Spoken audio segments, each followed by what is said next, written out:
I've been a police officer for just over 6 years now, and during that time, I've witnessed some pretty insane things.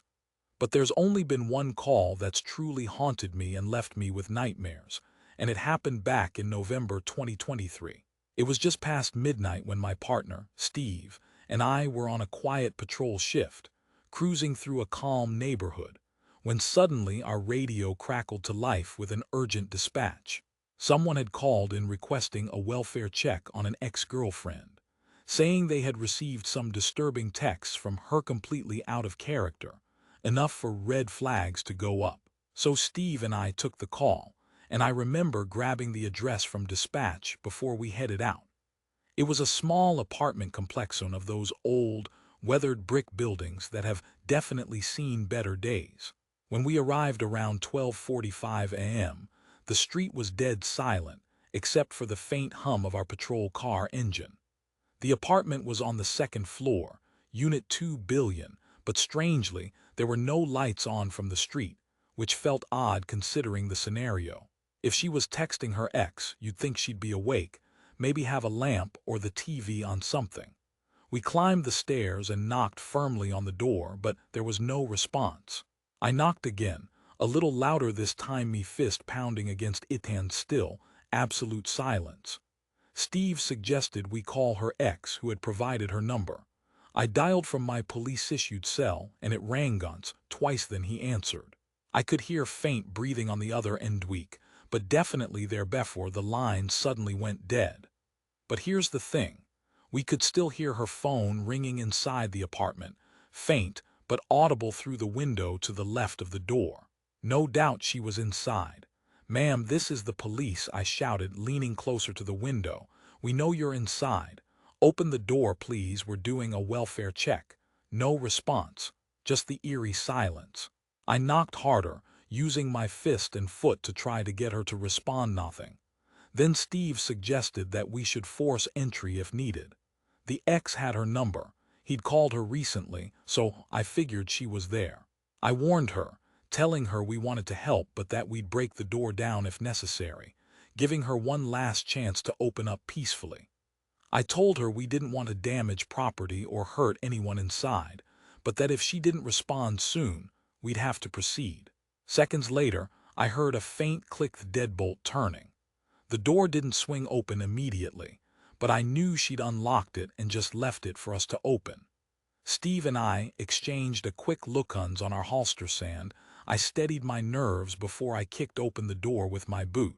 What we saw next chilled us to the bone. Standing in the doorway was a young woman, slim, fragile, swaying gently back and forth. She was completely naked, soaking wet, ghostly pale. Her skin had that bluish tint you see in hypothermic patients, and her hands looked battered, blood dripping from cuts on her palms and fingers. Her eyes were glassy and unfocused, and she kept murmuring incoherent words that made no sense. The smell struck us right away, metallic, like old blood mixed with something stale and damp. I took a cautious step closer. "Ma'am, are you okay?" I asked, trying to get a response. She didn't reply, just kept swaying, barely holding herself upright. I called in, "Bus," shorthand for ambulance, and Steve nodded, immediately getting on his radio as I tried to assess her condition. I asked her questions, her name, her situation. Nothing, just more slurred mumbling. She looked critical, cold, pale, bleeding, disoriented. I grabbed a blanket from a nearby couch and draped it over her shoulders, trying to shield her from the cold until EMS arrived. She didn't resist, just apparently didn't notice us at all. The first thing that caught our attention in the room was the abundance of flickering candles, dozens of them scattered all over. In the living room, the bedroom, even the bathroom. I flipped the light switches on, but none of them worked. No power, probably a blown fuse or outage. We didn't have the time to check. Her main priority was securing the scene and making sure she was alone. Steve pulled out his flashlight, and I followed his beam as it cut through the darkness. What we saw next still gives me chills. Words written in what looked like blood, her blood, judging by her battered hand sprawled across the walls. In her bedroom, I saw the phrase "seven-headed serpent," and in the bathroom, more words, shaky and uneven as if she'd trembled while writing them. The handwriting looked jagged, sloppy. We moved toward the bathroom following the trail of candle sand, saw the tub. It was filled with dark, murky water brown like old blood or something worse. The surface was still, but from the state she was in, I figured she'd been sitting in that tub for hours. The water was cold to the touch, and the blood had settled deep at the bottom, thick and congealed. How she was even alive, I honestly didn't know. Blood loss, hypothermia, or both. She should have been gone. EMS arrived within 10 minutes. Thank God, because they quickly whipped her onto a stretcher, wrapped her in thermal blankets, and started an IV. She was still mumbling incoherent words as they rushed her out. The medics quickly diagnosed herpesable overdose, severe blood loss. Hypothermia said she was incredibly lucky to be alive. We finished our sweep of the apartment. Nothing else was inside except the candles, the blood, and those horrifying words. No signs of a struggle, no forced entry. Just an overwhelming sense that we'd stepped into something way bigger and darker. A detective was called in to take over. By then, I was back at the station, writing my report, but the images wouldn't leave. Metho's flickering candles, the blood-filled tub, the blood-spattered words. I later looked up the phrase seven-headed serpent and learned it's from Sumerian mythology. The creature was one of Nergal's enemies, hung on the celestial crossing beams of his chariot. As for the scribbled words, these observes, I found references linking that phrase to a place called D in Dante's Divine Comedy, which covers the depths of hell. It was chilling. I've seen a lot over the years: domestic disputes, overdoses, bar fights, but this case felt different. It was like walking into something far more sinister than just a bad night or a failed relationship. I don't know what pushed her to that point. I don't know if she's going to pull through, but I do know if her ex hadn't called, if we hadn't arrived when we did, I seriously doubt she'd still be alive. Then, on a different note, I want to tell you about a story my daughter keeps bugging me to share. She's obsessed with this one, so I figured I'd pass it along here for your channel. It's a long one, took me ages to write, but I think you'll find it compelling. I was born in October 1959 at the Oxford Street Maternity Hospital in Liverpool. Grew up in a good home. Dad was a doctor, Mom was a seamstress. We weren't wealthy, but we had enough. I remember happy childhood days until 1969, just after the moon landing, when my mom sat me down and said Dad wouldn't be coming home. There had been an accident at the docks, he'd been hurt badly, and he'd died. That crushed us. Mom struggled with her grief and fell into drinking, which made things harder. She worked all day or got drunk at the Caribbean Center. I don't blame her. She lost her partner, her soulmate, but it left my sister and me to fend for ourselves a lot. From the age of around 12, I was basically raised on the streets, caught up with the local youth scene, which was shifting from pints and smokes to pills and cannabis. Nothing as heavy as ecstasy, more like uppers and downers. The drug trade grew rapidly, especially in Liverpool. By 15, many of my friends were dealing heroin and cocaine along with ganja, and the networks expanded hugely. Some guys from back then ran small bags on weekends, and things just got nastier over time. The 1981 Toxie riots tore through Liverpool, with parts of Toxa short for Toxteth burning. The police took a beating, had to call in riot squads from other cities because they were overwhelmed. Afterwards, certain neighborhoods were practically lawless, crime skyrocketing, unemployment up, and the drug scene booming. To survive, a lot of us joined gangs or firms, as we called them. By 1989, I was working with a crew that supplied drugs across the UK, including stuff from Amsterdam like weed, pills, and ecstasy. Shipping was a breeze thanks to Liverpool's docks, and I used to make good money, around £150 a day, working 6 days a week, year-round, only taking Christmas off. Our boss was a guy named Tony, known as Jabbo. Jimmy and I had been working together about 18 months by then. We didn't have gang names like Crips or Bloods. Everyone knew who belonged where. Our role was moving drugs, collecting debts, doing small jobs, nothing fancy. Honestly, we didn't even bother with titles. We were just George and Jimmy. Our reputation was enough. When it came to collections, I played the good cop, Jimmy the bad cop. Jimmy's cousin, Tony, was nuts and absolute psycho. Half the reason I worked with him was to keep him in check. Jimmy loved violence, literally thrived on it. Even with my rough upbringing, what he did was nightmares. He'd go after people who stole, owed money, or misbehaved. Usually, fights with other gangs were rare because everyone stuck to their territory. But that changed in the late 80s when the heroin and crack demand exploded. Big money flowed around like never before. In 1989, a rival gang took over leadership in one of our neighboring firms. Their new boss, Mark, was ambitious, wanted to let the market sort itself out, no territory boundaries. He started sending his dealers to Jabo's turf to poach customers. When Jabo found out, I and Jimmy were sent to give them a warning, civil but firm.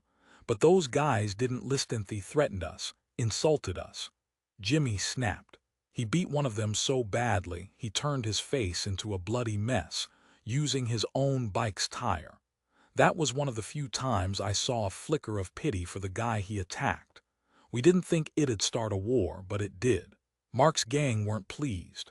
One night they shot out Jabo's living room window. Thankfully, Jabo's kids, sitting right in front, weren't hit, just some glass cuts. Jimmy and I went hunting for anyone connected to the rival gang, but everyone was gone. Then we heard their guy, Tire Face, had gone rogue, hunting Jabo's family. True to form, he found Jabo's sister first. She didn't die, but she was badly hurt and ended up in hospital. When Jabo and Jimmy learned about it, they were furious, bloodthirsty. We looked everywhere for Tire Face. Had been hiding, moving his family somewhere safe. But he was a clever one. He stayed under the radar. Then one day, I got a call from Jimmy. Be ready to roll by 2 p.m. He sounded crazy, happy, like he just won the lottery. I had an idea of what was coming. Sure enough, we headed out of Liverpool, out toward Manchester. Jimmy handed me a map and a note with a specific address. I couldn't believe he'd gone so far. Manchester now. That's where Tire Face was hiding. We drove through the city until we reached a small, quiet cottage. Jimmy knocked on the door, pulled a balaclava on, and swaggered inside. The woman who opened, helpless, elderly, probably seconds later, came out, dragging a small girl about 5 or 6 rolled up in a rug. Jimmy shoved the girl into the back of our car and ordered me to drive. We then made our way to some abandoned farm outside St. Helens, dropping off a call to Jabo before. When Jimmy returned, he looked terrible, pale, sweating, trembling. The girl was scared stiff. Turns out, her condition was linked to something terrible. The same afternoon, Tire Face's little girl went into cardiac arrest and died. Jabo and Jimmy were destroyed, heartbroken. Jabo, in his rage, ordered Jimmy to kill Tire Face's daughter. Not just that, Jimmy was supposed to cut her head off to send a message. She was tied up, scared but calm. We promised her food treeing to keep her calm before Jimmy grabbed a rusty hacksaw. His eyes were wide, sweaty, trembling, completely broken. I knew what he'd been told to do. I pulled my gun, had it with me since the start, thinking of putting her out of her misery fast, but I saw the look on Jimmy's face, something I'll never forget. Shock, disbelief. He looked at me like I was crazy. I told him to put the saw down, step back, and clarified that Jabo had told him to kill her because his sister was dead.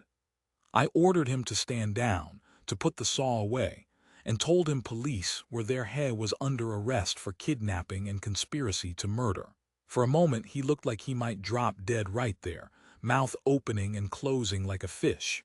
He finally let the saw fall, asking if I was joking. I told him I wasn't.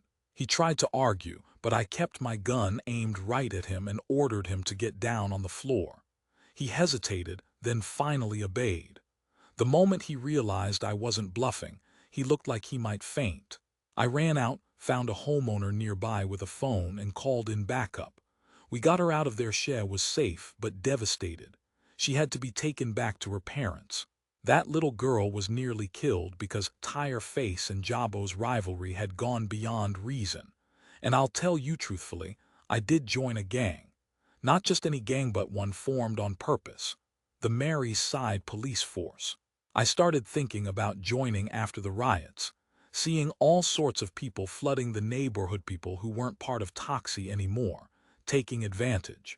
The police were brutal with the youth then, but I couldn't accept the way they'd let a criminal boss pretend he was a hero with heroin poisoning our community, while he was just making money off people's misery. My dad would be ashamed, I think.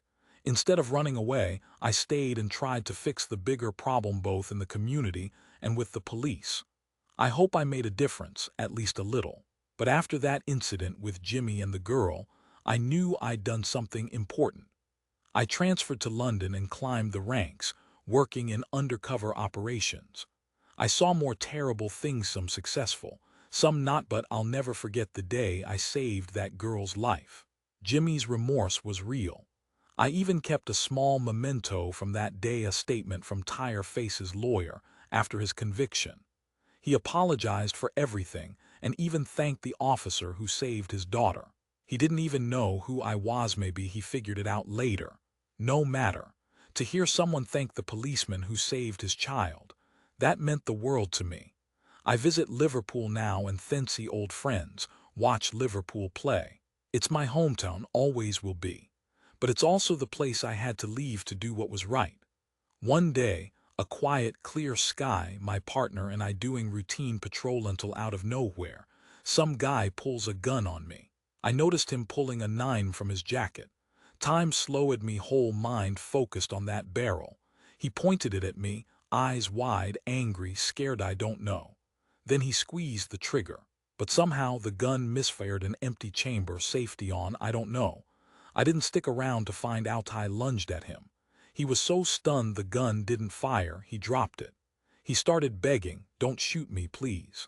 I was shaking, heart pounding so hard I thought it would burst, adrenaline overload. When we got back to the station, I was still wired, body buzzing. I tried to sit down, write my report, but my leg was bouncing uncontrollably and my hands trembled. I spilled water all over my desk. That moment nearly dead stuck with me. It made me realize how thin the line between life and death really was.